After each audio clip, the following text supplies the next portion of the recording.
Angel, we are now live, streaming on YouTube, Facebook, and our Facebook group. We're going to be obviously putting this onto our podcast Startup Chats. Absolutely. Thank you so much for joining me. I'm stoked that you're here. I think I've up a little bit early. I think you were just saying before we went live, I made you put you through hell. So I do apologize. No, that's okay.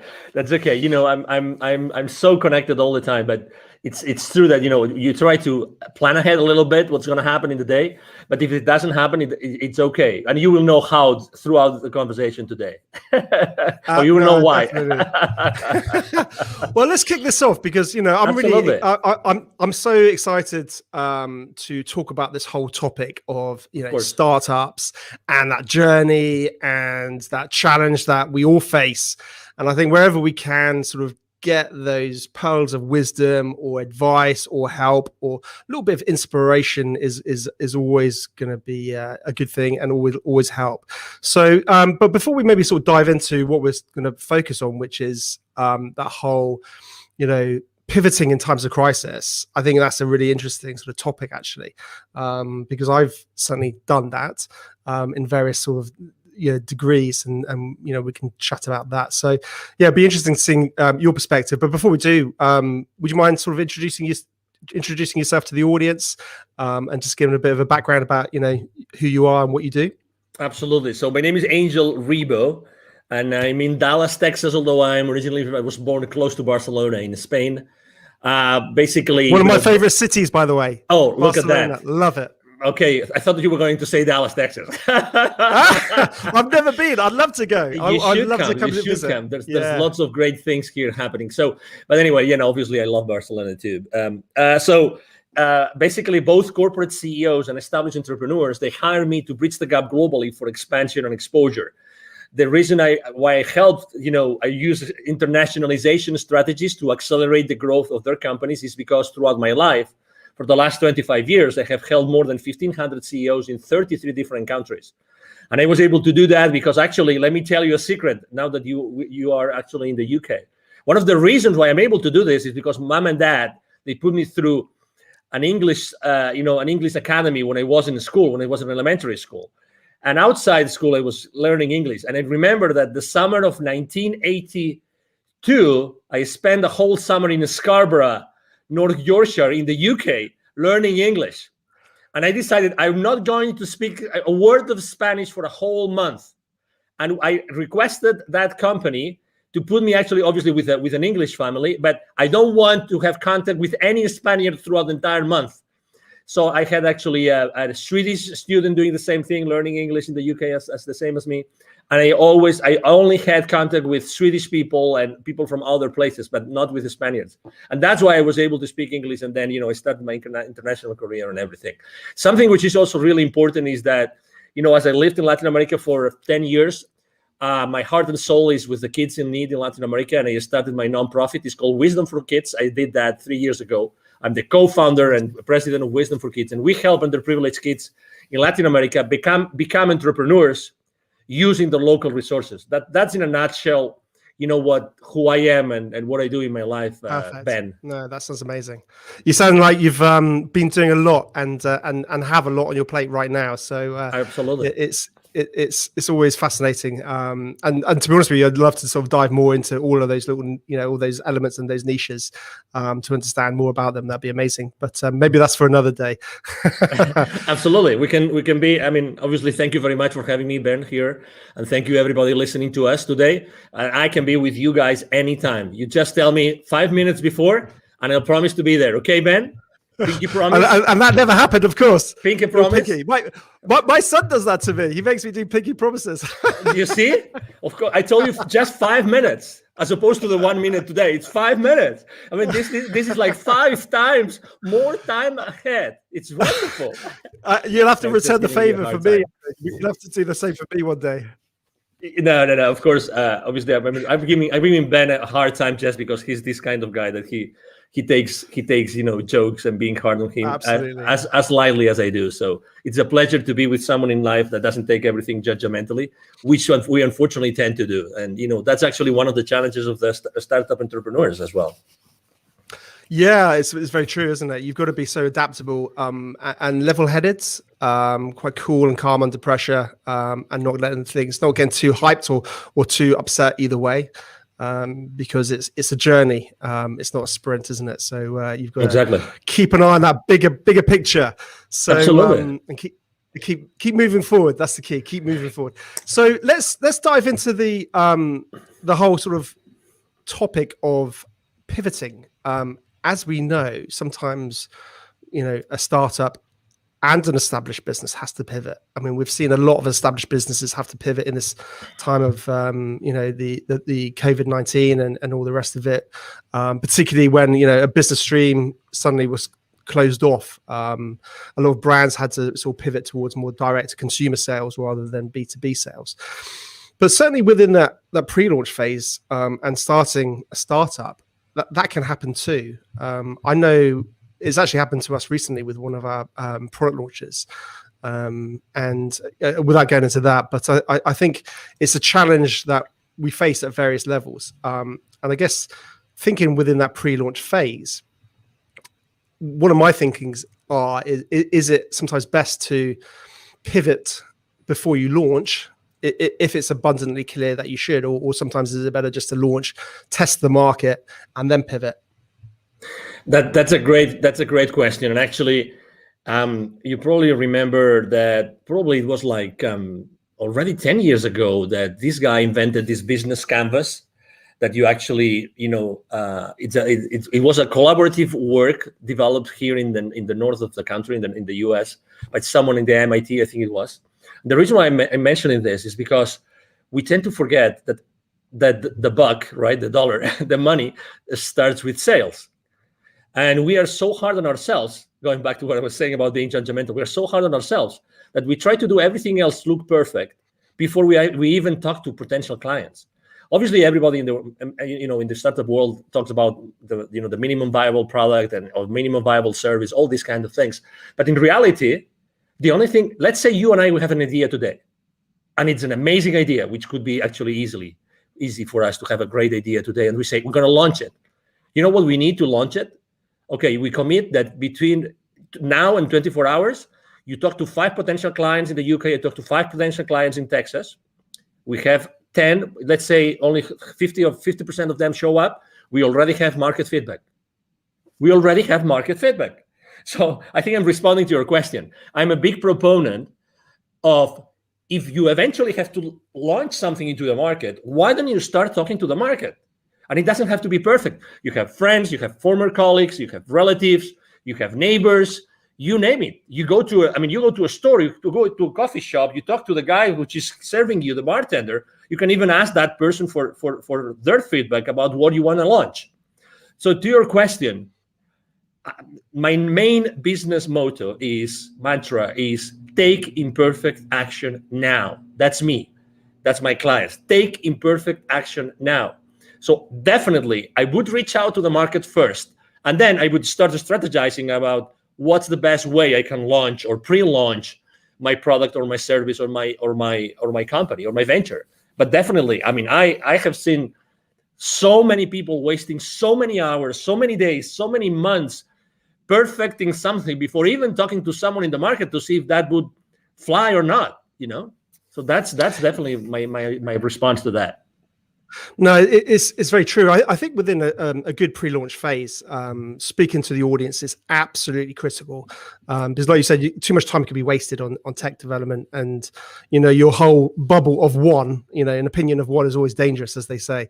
So I think there's no doubt. But it's interesting, as talking about the pivoting challenges. We faced a technical challenge, for example, and I was thinking about, I wonder if you could sort of categorize those problems, whether they're it's the challenge of or the wanting to pivot because of technical challenges, and you realize that initial angle is closed off to you.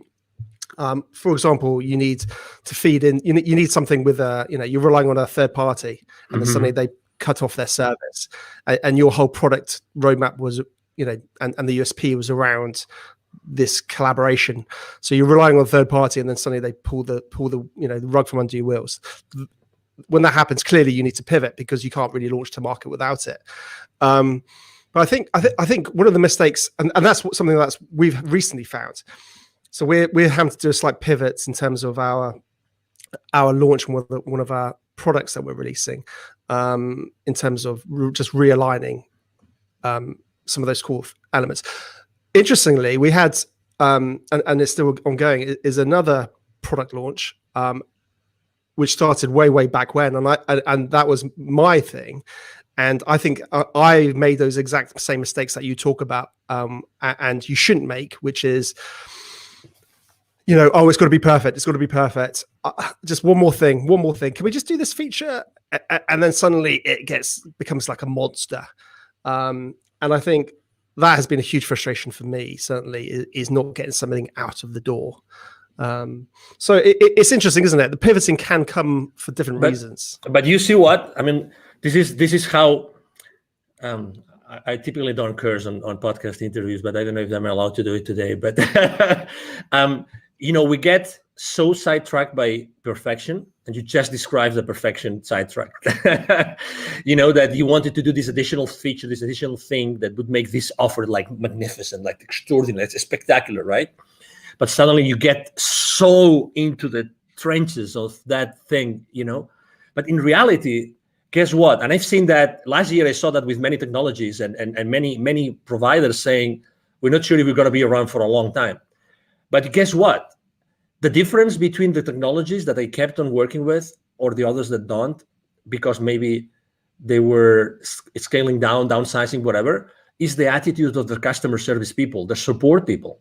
So even if their product wasn't perfect, I stuck with them because their customer service, the attitude of the support team was flawless. They were really genuine human beings that were there to serve me. When someone is really acting from within, being really present and saying, hey, this is what we have. This is what we got. We know that you are going through challenges. We are also going through challenges. I'm going to spend probably, it's going to take for me 3-4 times longer to respond to your ticket, but I'm still going to be here, and I apologize ahead of time. So setting up expectations, Ben, is so important. It's so important. I'd rather work with someone who has a not so, let's say, mature technology, or not such a comprehensive technology or service, but their relationship with me is so human, is so empathetic, because I really value that, and I'm going to connect with that person much more in depth. It's so interesting, isn't it? Because ultimately we start talking about the whole branding element of a business, of a startup, of an entity. What are the core values of that business? How does it want to interact and engage with its customers and clients on board? And I think we then start sort of diving into that world of the community, building a community, and whether that's, I guess, having a really good call center or team that respond to tickets and problems, or even I've seen really interesting communities built up on like Facebook groups where startups are really engaged with their communities. And I think having that authenticity and that dialogue, that's the key, isn't it? Like you touched on, it's that dialogue to say, hey, Angel, we're working on it. This is our tech roadmap. This is what we're working on. We're struggling. We're trying to get things off the ground. We're bootstrapping it, or whatever it is. And then you can feel, more of a passion towards that brand and company, and see the face behind it. Yeah. And on its own, actually, if we think about it, that's such a strong, powerful part of planning in any pre-launch phase, but also post-launch, because obviously that's when you've got to deliver effectively. And follow through, and that's always challenging. Absolutely. And I can give you even another example. Last year, there's this technology that they love to use. My team is an expert on using that. It's called Zapier, which allows you to automatize so many different systems. Zapier takes webhooks from here and there and blah blah blah, integrates so many. So I use a specific dashboard with my clients, and guess what? This guy said they're not cheap, but this guy said, we're going to give you 3 to 6 months for free, just because we know you're suffering. And their support system is great. Okay, so they gave me 6 months for free subscription last year, just for the sake of it. Just for the sake of it, because I was a small business owner, I qualify, blah, blah, blah. Just 3-4 months ago, a competitor came up to the market at a fraction of their price. And they offer you so many more actions per month, which is the currency that Zapier uses. So like a fraction of the price and offering you much more for that fraction of the price. But guess what? I'm not going to change from Zapier. I'm just giving you an example, right? I'm not going to change because they stood behind me, with me all the way. They provided me extraordinary service. They even said, we know cash flow is an issue for you. We're going to support you. So, oh my God, do you think that they will ever leave Zapier as a technology provider for my team and myself? Of course not. The branding, they have, my concept about these guys, what they're going to do for me whenever my business grows more and more and more, and I need them more and more and more, they will be there for me all the way. It's amazing. Exactly. It's about the brand. It's amazing. Do you agree?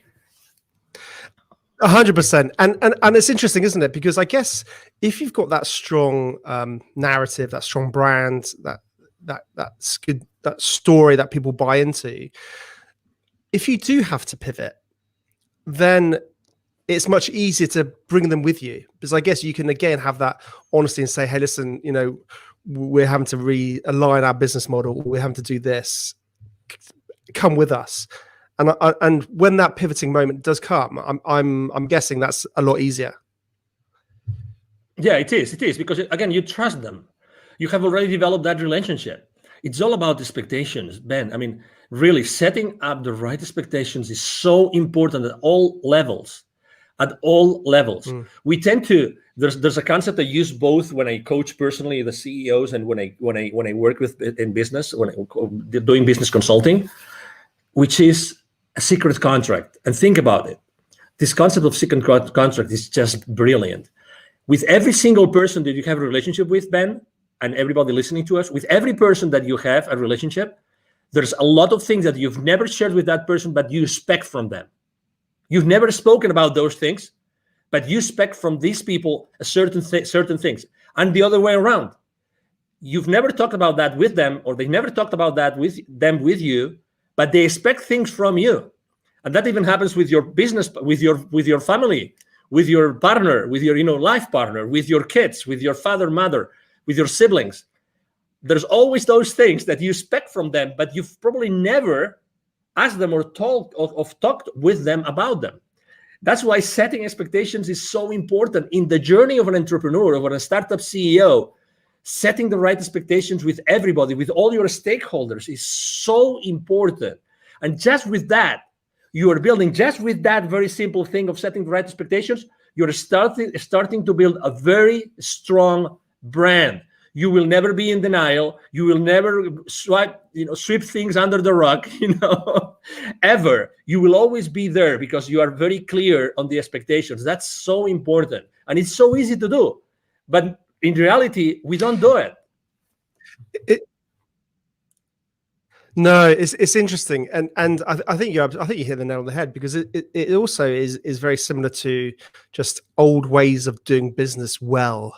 We're talking about digital businesses, online businesses, and all the rest, but it's about doing business well, and it's always been the case. Whenever you're dealing with a client, setting expectations, whether it's timeframes or what you can achieve by when, and being realistic with that rather than over promising. If you can set a realistic expectations and actually over deliver and things like that, it's just simple things, isn't it?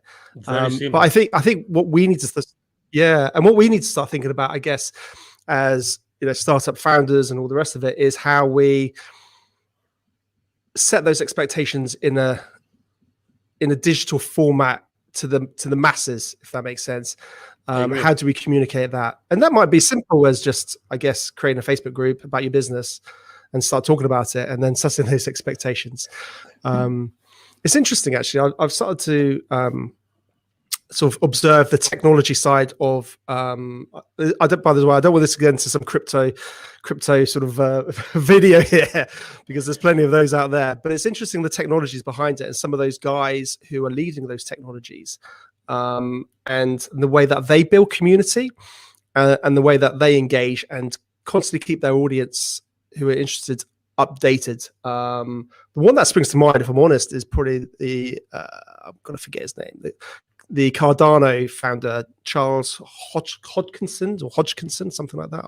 I can't remember off the top of my head. And he's constantly sort of talking about Cardano and what they're doing and all the rest of it. And that's when you just think about it for, I guess, your own business or your own startup it's interesting lessons that you can possibly take for yourself post-launch, but equally, I think pre-launch, and start getting a bit of hype behind it before you even go live potentially.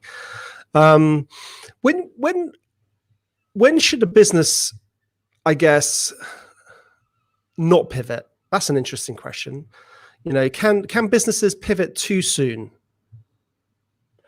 I think that the market speaks.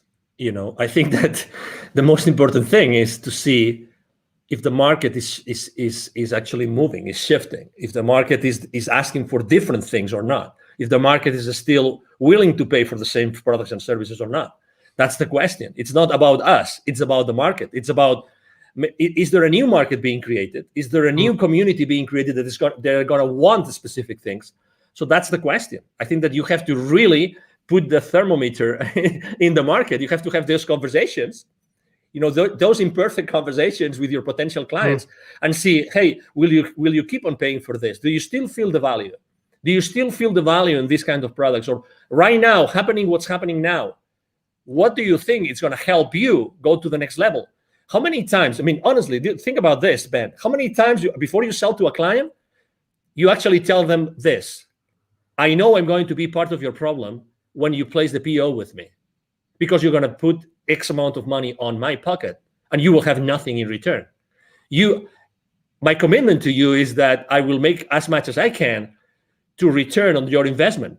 But how many times you have told that your clients, I care so much, I know that I'm going to be your problem right now when you place the purchase order, right? And I also care, I really care about how you are going to recover that investment. These conversations are very uncommon and kind of conventional, because they are uncomfortable, because we think, oh, maybe someone doesn't place the PO, right? It's very similar to, as entrepreneurs, when we start niching, and we start thinking of what's the right way to position, what's the what's that sentence, that pitch sentence, that statement that we use when we're trying to craft it, that we're always between this 30,000 level feed, copywriting, or onto the ground level copywriting, right? We're always trying to bring as many people as possible to our world so they can buy, or we niche down so much so that we really speak clearly to someone who are really the people that we want to serve, right? We also move in that space. You see, it's the exact same thing. Obviously, I think we have to be extremely precise, because we really want to serve someone, and we want to serve this someone really, really well, right? So to your question, again, definitely there's a moment where you have to decide if it's the right moment to pivot, or if to pivot or not. But again, it's all about who you are serving. Let me tell you an example. What could you say has happened last year with 7.5 billion people? If there is one factor that had all 7.5 billion at some point, it's fear. Okay. I'm not talking about politics. Okay. I'm just saying what it is. There's never been more fear in the planet like last year. Okay. And maybe it continues this year for whatever reason. Okay. I have been building bridges. You are a public figure. I'm a public figure. We're here to build bridges. We're not here to fracture the society. We're here to actually help everybody come together, get together, and make this world a better place. That's why you're doing what you're doing. 100%. That's what I'm doing. Exactly. Right. So, but still, if there's fear, think how you can help everybody. If you know that everybody's going to be in fear, why don't you talk to your market and you double check that that's the reality, and double check if that fear is going to move the needle for what they need. They may need some additional personal support. They might need, support for specific areas in their business. Right? Is that fear going to affect the existing clients or not? Is it going to affect will you have to deliver your product or your service in a different way? Again, it's all about the market. It's all about the people, how they feel. It's all about human beings. It's all about human beings, how they feel inside. They're going to make the purchase decision. The buyer, decision has it changed? Are there different criteria? The purchasing criteria of our clients, has it changed? The decision process, has it changed? It's all these kind of things that you have to think about before you decide to pivot or not. Yeah, no, definitely. I mean, that's an interesting point. Has it changed? I mean, ultimately, their buying decision might not have changed, but the way that they buy it may have changed. They might not be able to go into the shop like they used to. So, how can you deliver that product or service in a format that they can still access? Because they may well still want it. We've seen that, haven't we, with gyms? Gyms have got, people can't go to physical gyms in the UK. I'm not sure what it's like in America, but so people are having to think about, how can I deliver that course online effectively, because those people still want that. And you're 100% right. And I think this goes from pre-launch and carries on continuously forever, is knowing your audience. You touched on that, and listening to your audience. But it's really easy to say that. Well, people think, oh, my audience is everybody. And I think it's so important. And you touched on it. You got to really drill down on who you want to help. And know that market inside out, and that can change. But absolutely. I think have a focus where it is right now. Going back to the is there a right time to pivot? It's interesting because as I completely agree with everything you're saying, but part of me also wonders whether you can be too soon. You can be an innovator, and you could be creating something that the market's never seen. So people don't necessarily sometimes know that what you have is going to help them. And that's an interesting challenge. We're seeing a lot of this actually in various sort of technologies. Things are coming out all the time. But you might not get that initial traction. I agree. But it all comes down to, as you know, people buy from you what they want, but you know what they need, right? I mean, you define a transformation path, right? You define the transformation path. You talk to them with your pitch. You talk to them to find them where they are, and then you describe a transformation path, and you are selling them the transformation and the final destination of that transformation, right? You got to tell a good story, haven't you? Yeah, exactly. But again, I think that we make a decision as entrepreneurs. We make a decision every single day of what we talk about and who we talk about. At the end of the day, if you are able to describe that transformation, they might not know, they know what they want, but they don't know what they need. So you're still able to sell to them what they need if you are able to position it as what they want. Okay, so obviously there's this very famous book that you've probably read, The Crossing the Chasm, about technology adoption. Very old book already, like 20 years, 30 years old. You're right. Honest, I'm a really bad reader. I'm so okay. No problem. So I'd love to be a big reader. I really would. It's okay. Crossing. It's okay. Crossing the chasm. So it basically states, when a technology is ready to go to the majority, to not only to the early adopters, so to the majority, right? So it talks about that. So yeah, exactly. So regardless, probably in the beginning, your price point will be at a level that it still justifies the profitability that you need in the company. You know what I mean? But at the end of the day, it's always the same thing.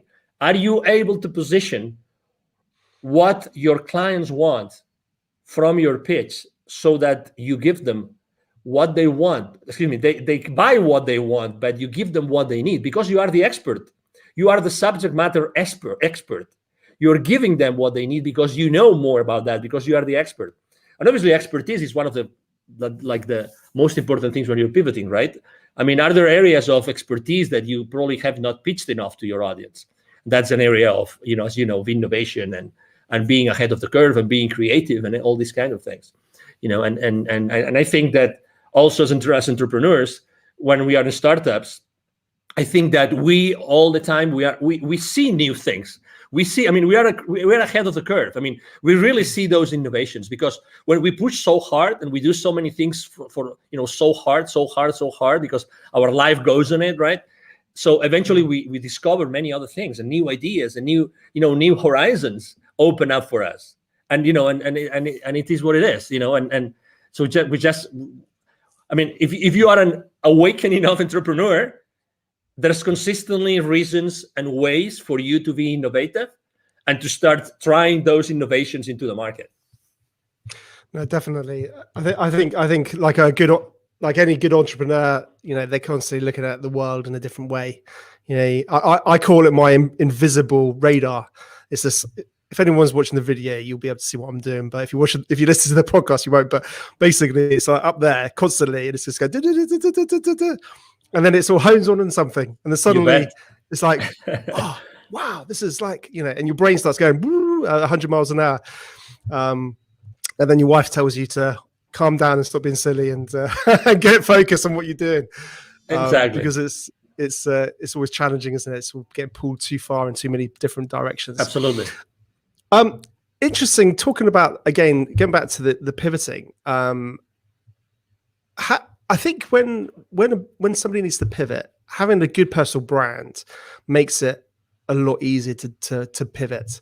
And I think sometimes lots of business owners don't really focus on their personal brands. What's your sort of thoughts around that? Well, I think there's two. This is a two-way street, right? Because you want to have a very strong personal brand, but at the same time, you don't want to be the main constraint on your business, right? So you have to be careful, okay? Because you obviously want to have a whole, system, people that will support you in delivering all that, okay? So the personal brand is very important, but also make sure that in the delivery of your products and services, you are not a constraint. So that's the number one thing. Do I believe in like having a very strong personal brand? Absolutely. And it's much easier to build than what people think. I'm blessed enough to have been invited to your podcast, Ben, today, and I have probably 3 or 4 more today. I'm there's a lot of people reaching out to me. I'm really extremely blessed that happens. But it's relatively easy just to give. I'm giving just some nuggets that people might like or might not, but it's being present. It's spending 30 minutes, 45 minutes, 1 hour, adding value to someone's audience. And by doing this, you are actually building my brand. I'm building my brand right now, thanks to you. I'm grateful to you and to your audience. And again, people think that branding is this big, massive monster that we've never seen their face, right? But it's so difficult, and only large corporations can actually build your brands. Not at all. Just answering an email on the chat on LinkedIn, you're building your brand. Let me give you another example. 100%. When I say happy birthday to someone on LinkedIn, I do it in a different way. I tell you, people remember me because of the way I give them the happy birthday. And it's so simple. And the same thing when they change positions in their companies. I do it in a different way. Guess what? You don't need anything. If you're starting small and then you want to scale up in the future, guess what? You can start doing this right now. Be yourself. Don't be afraid of yourself. It's very true what Tony Robbins says in his events, which is, what we are fearful of as human beings is of our potential, is of how powerful we are. It's not of our flaws. It's not that we will not be able to deliver. It's of our potential, of our power. We're really powerful. We all have this expertise inside of us that nobody else will be able to deliver just because of the experience we have had in our lives. You have had your experience, Ben. You've gone through several, successes and failures. You've learned a lot of lessons. Everybody has had their own journey, and that journey is of value to someone else. That's why everybody can really become an entrepreneur if they really want to. That value, that intrinsic, unique value of anybody out there can really help other people, to overcome their challenges in their personal lives or in their business life. It is what it is. It's by definition. 100%. And also what I love about it is it gives, several things. It gives a face behind the business. So it has you have that real sort of personal element. And I think that's the future for business, having personality. But also I think as an individual, we all know we have many layers. We have many interests. Whereas a business is obviously clearly focused on one area, possibly with a very focused audience. But with a personal brand, people, you're able to express more of your interests. You're able to express more of your fascinations and your other hobbies and other, businesses. So I think certainly if you do need to pivot, it's much easier to do so, and because people believe and buy into you, not that particular product or service. I think that's something very, very interesting. So in terms of sort of top tips or advice you could possibly pass on to any budding, startup founder, what would that be?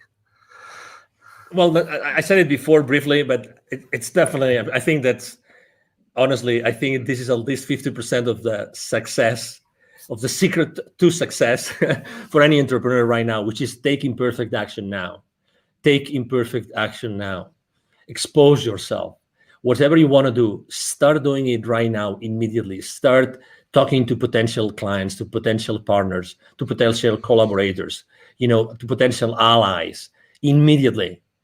Take imperfect action now. Don't wait. There's never going to be a perfect time for you to become an entrepreneur. Never. Yeah. So why don't you start doing it now? You don't really need much. Honestly, you don't really need much. Really.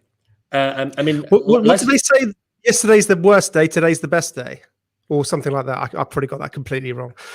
No, yesterday was the best day. Today, I can't remember. I'm just probably making something up. No, that's okay. But it's a matter of, hey, take imperfect action now. And then as soon as you start making steps, taking those steps, as soon as you start doing that, you will start seeing the forest. You will start seeing this works, it doesn't work, this could work, this couldn't. You start seeing the rest of it. But you have to start making those steps. You know what I mean? So definitely. Exactly. So be humble enough to do that. Definitely. And just out of interest, on a side note, Angel, what's the sort of whole startup scene like in Dallas, and in your hometown? What's business like there? Well, I have to say, first of all, it has changed and improved a lot. Dallas used not to be the startup hub that it is today. I've been very involved with the startup community here. Actually, last year, it's so funny. Last year, I gave 2 different webinars to the startup community here, and the title of both webinars were Pivoting in Times of Crisis. both of them. So there's a very strong community for startups here, very strong. That particular accelerator I gave the webinars to, it's called The Deck, but there's many accelerators. The mayor of Dallas himself, he has said many times on the stage, he wants to become a very stronghold, important stronghold of the startup community in the country. And there's a lot of, angel investors community and family offices. And this, it's really a great place to be an entrepreneur and to start up your business. I'm very involved with the Startup Week here and with the Startup Weekends. I've been the jury for a few Startup Weekends as well. So, it's a great place to be, definitely. I would encourage anybody that would like to maybe try and come to the US. This is a great place to be.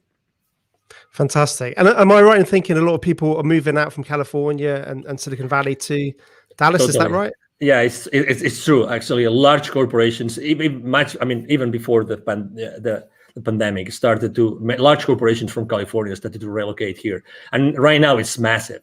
It's massive, the amount of people that are moving from California and many other states to Dallas, to Texas, North Texas, because Dallas is strategically positioned. You don't think about it, but Texas is a huge state. We will never run out of space. That's the beauty. We will never run out of space. And we don't have a state income tax, which is great. And also, the property prices are pretty reasonable. So yeah, it's a great place to be. Ben, you should start making your luggage here. Come on. Well, I've got a wife and 2 kids to sort of bring in tow. So great school systems here. Great school system. Oh, fantastic. Well, absolutely. You know what? We can have this conversation aside, Ben.